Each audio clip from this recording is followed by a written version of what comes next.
भगवान वासुदेव श्री कृष्ण की जय। ओम नमो भगवते वासुदेवाय। ओम नमो भगवते वासुदेवाय।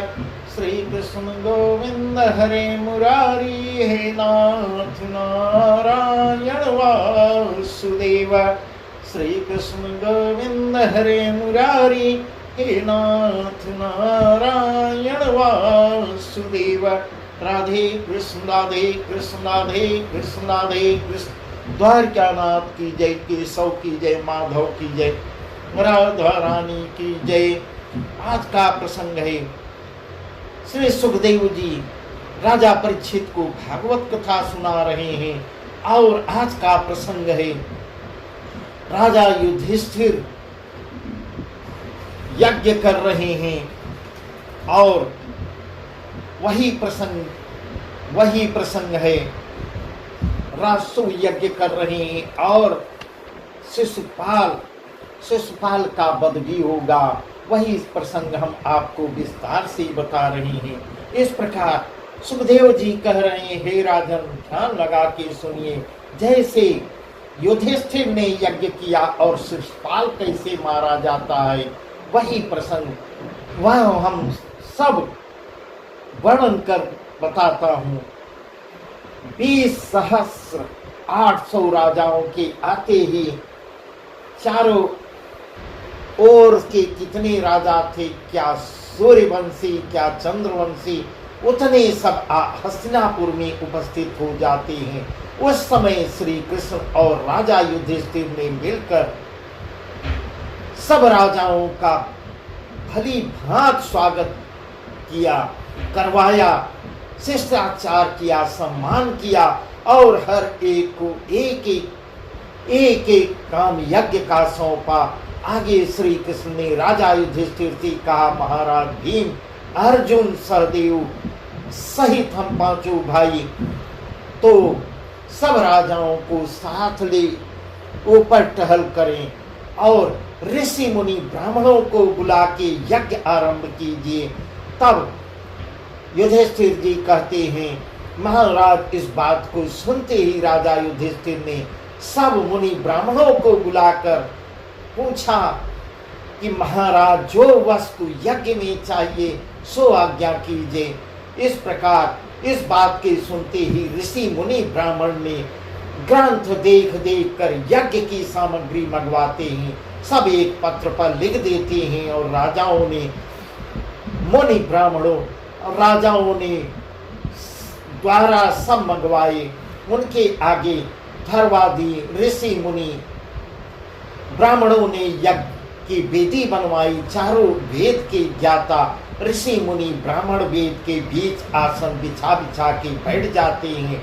फिर शुद्ध हो स्त्री सहित हाथ जोड़कर पत्नी के सहित अपनी राजा युधिष्ठिर भी जाके बैठते हैं और द्रोणाचार्य, कृपाचार्य, धृतराष्ट्र, दुर्योधन, शिशुपाल आदि जितने योद्धा और बड़े बड़े राजा थे वे भी आके बैठते हैं। ब्राह्मणों ने स्तुति वाचन शुरू कर दिया। गणेश पूजवाए, गणेश जी की पूजा करवाती हैं, कलश घट स्थापन करवाए। राजा ने भरद्वाज, गौतम, वशिष्ठ, विश्वामित्र, वामदेव, पाराशर, कश्यप, व्यास आदि बड़े बड़े ऋषि मुनियों ब्राह्मणों को वर्ण करवाए और राजा ने यज्ञ का संकल्प किया, होम को आरंभ कराया। इस प्रकार ऐसा सुखदेव जी कह रहे हैं, हे राजन, मंत्र पढ़ पढ़ ऋषि मुनि ब्राह्मण आहुति देने लगे और देवता प्रत्यक्ष हाथ बढ़ा बढ़ा के आहुति को स्वीकार करने लगे। उस समय ब्राह्मण वेद पाठ करते थे और सब राजा होम की सामग्री ला ला के देते थे और राजा युधिष्ठिर हवन करते थे। ऐसा वर्णन बता रहे हैं। इस प्रकार यज्ञ संपूर्ण होता है। राजा ने पूर्णाहुति दी और यज्ञ से निश्चिंत हो राजा युधिष्ठिर ने सहदेव को बुलाकर पूछा कि पहले पूजा का की जय, पहले पूजा का की जय, अच्छा तिलक कौन की दी जय, कौन बड़ो देवन कोई स्थाई पूजिहन नाविसी। सहदेव जी क्या कहते हैं जब ऐसा युधिष्ठिर के मुंह से निकलता है, सहदेव जी कहते हैं महाराज सब देवों के देव वासुदेव, भगवान वासुदेव श्री कृष्ण की जय। इस प्रकार सहदेव जी के मुख से निकलता है सब देवों के देव वासुदेव हैं, कोई नहीं जानता इनका भेव। इस प्रकार ये हैं ब्रह्मा रुद्र इंद्र के ईश, इन्हीं को पहले पूजी नवाइए, इन्हीं की सबसे पहले पूजा किए। ये शेष जैसे धरुअर की जड़ में जल देने से सब शाखा हरी होती है, वैसे उदाहरण दे के समझा भी रहे हैं। जैसे धरुअर की जड़ में अगर जल दे दिया जाए सभी शाखाएं हरी हो जाती हैं, वैसे ही हरि की पूजा करने से सब देवता आहुति पा जाते हैं, संतुष्ट हो जाते हैं। बंधु कहत घर बैठे आवे, बंधु कहत घर बैठे आवे, अपनी माया मोहि भ्रमावे। महामोहम प्रेम भुलाने, ईश्वर को भ्राता कर जाने। ईश्वर को भ्राता कर जाने, इस प्रकार सहदेव जी कह रहे हैं। महामोह हम प्रेम भुलाने, हम प्रेम में मोह में प्रेम में अंधे हुए हैं, ईश्वर को हम अपना भाई मान रहे हैं। उनसे बड़ो दिखे नहीं कोई, उनसे बड़ो दिखे नहीं कोई, पूजा इनकी अब हुई। इस प्रकार ऐसा कह रहे हैं सहदेव जी, कह रहे हैं इनसे बड़ा कोई देवता नहीं है, इनसे बड़ा यहाँ कोई नहीं है। इस प्रकार इन्हीं की पूजा किया जाए। महाराज जब सा इनके मुख से वचन निकलता है, इतनी बात के सुनते ही सब ऋषि मुनि और राजा बोल उठे। राजा सहदेव जी ने सत्य कहा। राजा सहदेव जी के बातों का सब समर्थन कर रहे हैं, ऋषि मुनि भी समर्थन कर रहे हैं। प्रथम पूजनीय योग्य हरि ही है। तब तो राजा युधिष्ठिर श्री कृष्ण जी को सिंहासन पर बैठाते हैं, आठों पटरानियों समेत चंदन अक्षत पुष्प धूप दीप नैवेद्य पूजा करते हैं, और फिर सब देवताओं ऋषियों मुनियों ब्राह्मणों और राजाओं की पूजा करते हैं। रंग रंग के जोड़े पहनाते हैं, चंदन केसर की घेरे फूलों के हार पहनाते हैं, सुगंध लगवाते हैं, तथा यथा योग्य राजाओं ने सबकी सेवा की, अनुहार किया। श्री सुखदेव जी कह रहे हैं, हे राजन, हरि पूजत सबको सुख भयो, हरि पूजत सबको सुख भयो, शिशुपाल को शीस भूनयो। शिशुपाल बहुत लज्जित हो रहा है, हरि को पूजते सबको अच्छा लग रहा है, सबको अच्छा लग रहा है, परंतु शिशुपाल को यह अच्छा नहीं लग रहा है। इतनी बार कितनी बार तक उतनी देर तक वह सिर झुकाए मन ही मन को सोच विचार करता रहा। निदान वह काल के बस होकर और बहुत ही क्रोधित होकर सिंहासन से सभा के बीच में सिंहासन छोड़ के उठ के खड़ा हो जाता है, और निसंकोच निडर होके इस सभा में धृतराष्ट्र, दुर्योधन, भीष्म, कर्ण, द्रोणाचार्य आज सब बड़ी बड़ी ज्ञानी मानी है, इस समय सबकी मति मारी गई। ऐसा सुखदेव जी कह रहे हैं, हे राजन, सबकी मति मारी गई। बड़े बड़े मुनीष यहाँ उपस्थित हैं, और नंद गोप के सुत की पूजा हो गई, और कोई कुछ नहीं बोला। ऐसा उच्चारण कर रहा है, ऐसा वह सभा में ललकार की कह रहा है। जिसने ब्रज में जन्म ले ग्वालों की जूठी छाछ खाई है, उसको पूजायमान हो गया। ऐसे ऐसे ललकार की गंदे वचन कह रहा है। उसी की सभा, इस सभा में भई प्रभुताई, ऐसा शिशुपाल अपनी कह रहा है।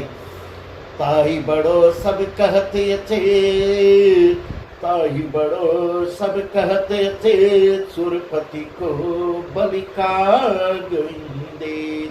जिसने गोपियों और ग्वालों से स्नेह किया, इस सभा में उसी को सबसे बड़ा साधु बना दिया गया। इस प्रकार की दुर्वचन कह रहा है। पर नारी से जिसने छल बल कर प्रेम किया हो, सबने मता कर उसको पहले तिलक कर दिया।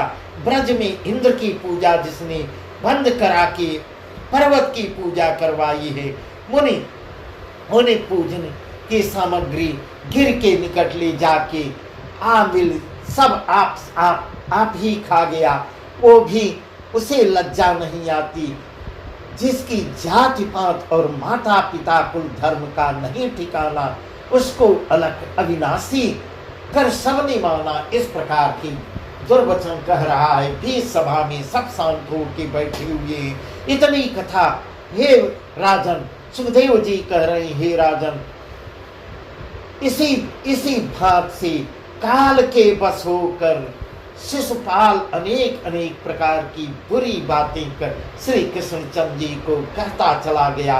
श्री कृष्ण सभा के बीच सिंहासन पे विराजमान है और बैठे बैठे सब उसकी सारी बातें सुन रहे हैं। बात बात पर एक एक लकीरें खींचते थे, एक एक लकीर खींचते चले जाते थे। इसी बीच भीष्म, कर्ण, द्रोण और सब बड़े बड़े राजा हरि की निंदा सुनकर बहुत, कर्ण भी वहां बोला है, भीष्म भी बोले, द्रोण भी बोले हैं, हरि की निंदा सुनकर क्रोधित होते हैं। बोले, अरे मूर्ख, तू सभा में बैठा हमारे सन्मुख प्रभु की निंदा करता है। रे चांडाल, चुप रह, नहीं तो अभी पछाड़ मार डालेंगे। महाराज यह कह शस्त्र ले सब राजा शिशुपाल को मारने के लिए दौड़ पड़ते हैं। उसी समय कृष्णचंद्र सबको मना भी कर देते हैं। कहा कि तुम इस पर शस्त्र मत डालो, खड़े खड़े देखो यह आपसे ही आप मर जाएगा। ऐसा भगवान वासुदेव जब उनके मुखारबिंद से ऐसे शब्द निकलते हैं तो सब शांत हो जाते हैं। मैं इसके 100 अपराध सहूंगा, क्योंकि मैंने वचन हारा है। मैंने 100 से बढ़ती न सहूंगा, इसलिए मैं रेखा खींच रहा हूँ। महाराज इतनी बात के सुनते ही हाथ जोड़कर श्री कृष्ण जी ने पूछा कि कृपानाद इसका क्या भेद है। तब परीक्षित जी पूछ रहे हैं, ऋषिवर बताइए, इसका भेद हमको बताइए, इसका क्या भेद है। रेखा क्यों खींच रहे हैं। इतनी बात के सुनते ही कृष्णचंद्र जी से पूछे,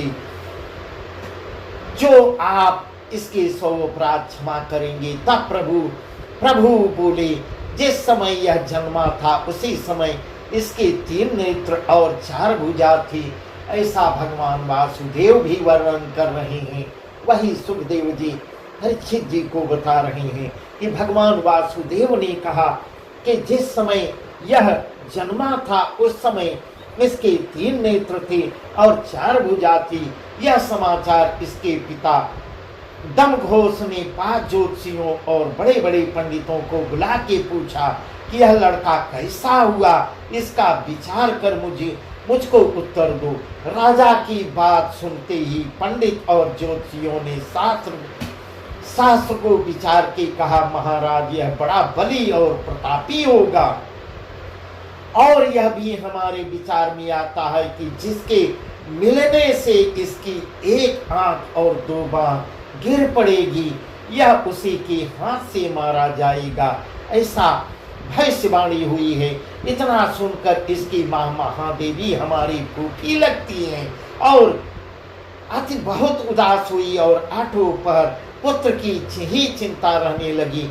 उसके एक दिन पीछे कुछ समय व्यतीत होने पर एक समय पुत्र को लिए पिता के घर मथुरा आती है और इसे सबसे मिलवाया। जब यह मुझसे मिलता है, भगवान वासुदेव इस प्रकार करते हैं, तब इसकी 1 आंख और 2 भुजा गिर पड़ती है। तब फूफी उदास हो जाती है और मुझसे वचन लेती है, वचनबद्ध करवाती है। कहा कि इसकी मौत तुम्हारे हाथ हो जाएगी, ऐसा ज्योतिषियों ने वर्णन किया है। तुम इसे मारियो मत, इसे मारियो मत, यह भाई है। मैं ऐसे मैं तुमसे भीख मांगती हूँ। तब मैंने उनको वरदान दिया। मैंने कहा अच्छा 100 अपराध कर, 100 अपराध भी ये कर देगा तब भी मैं इसको क्षमा करूंगा। इस प्रकार मैं इसके 100 को गिन रहा हूँ, वही जो मैं वचन दिया हूँ, इसके 100 अपराध क्षमा कर रहा हूँ, वही गिन रहा हूँ। इसके उपरांत करेगा तो फिर इसका परिणाम सभी देखेंगे। इस प्रकार भगवान वासुदेव के मुखारबिंद से ऐसे वचन निकलते हैं। हे राजन, श्री कृष्ण ने सब राजाओं के मन का भ्रम मिटा दिया और उन लकीरों को गिनते चले जा रहे हैं। एक एक अपराध कर खींचे थे, गिनते ही 100 से बढ़ती हुई। तब प्रभु भगवान वासुदेव जैसे ही 100 से 101 हुआ और सुदर्शन चक्र को आज्ञा देते हैं, हे चक्र जाओ और इसका गर्दन काट दो।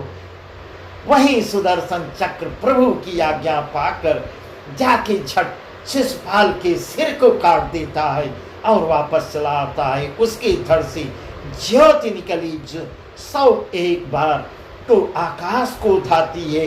इस प्रकार ऐसी ज्योति निकलती है जो आकाश को धाती है। सबके देखते देखते श्री कृष्ण के मुख में समाई है। इस प्रकार कृष्ण भगवान उसकी ज्योति को अपने मुंह में समाहित कर लेते हैं। यह चरित्र देखकर सुर नर मुनि जयकारे लगाने लगते हैं और पुष्पों की वर्षा होने लगती है। उसी समय मुरारी भक्त हितकारी ने उसको मुक्त किया, मुक्ति देते हैं और उसकी क्रिया करवाई। ऐसा सुखदेव जी वर्णन कर रहे हैं। हे राजन, यज्ञ के समाप्त होने पर राजा यज्ञ के हो चुकने पर पूर्ण होने पर राजा युधिष्ठिर सब राजाओं को स्त्री सहित वस्त्र पहनाती हैं तथा ब्राह्मणों को अनगिनती दान देती हैं, जिसका वर्णन नहीं होता। खर्चनी का काम यज्ञ में दुर्योधन का था। दुर्योधन को एक वरदान भी था, जिस वहां बैठता था, जिस भंडारे में, वह भंडारा कभी खाली नहीं होता था, वह हमेशा पूर्ण रहता था।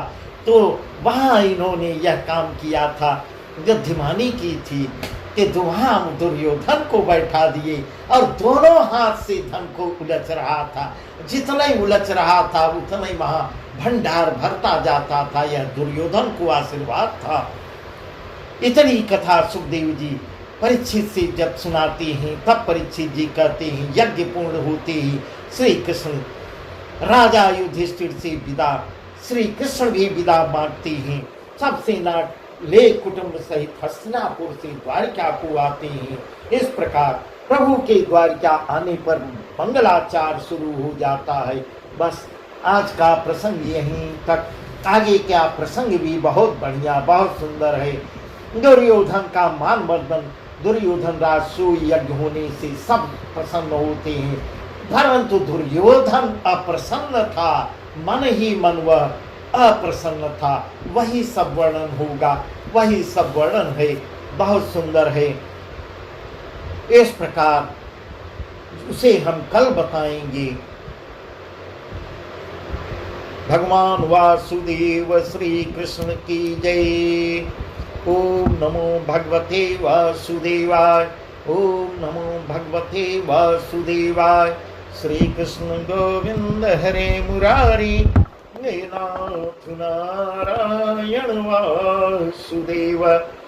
श्री कृष्ण गोविंद हरे मुरारी, हे नाथ नारायण वासुदेव। राधे कृष्ण राधे कृष्ण राधे कृष्ण राधे कृष्ण। द्वारकानाथ की जय, केशव की जय, माधव की जय, राधा रानी की जय।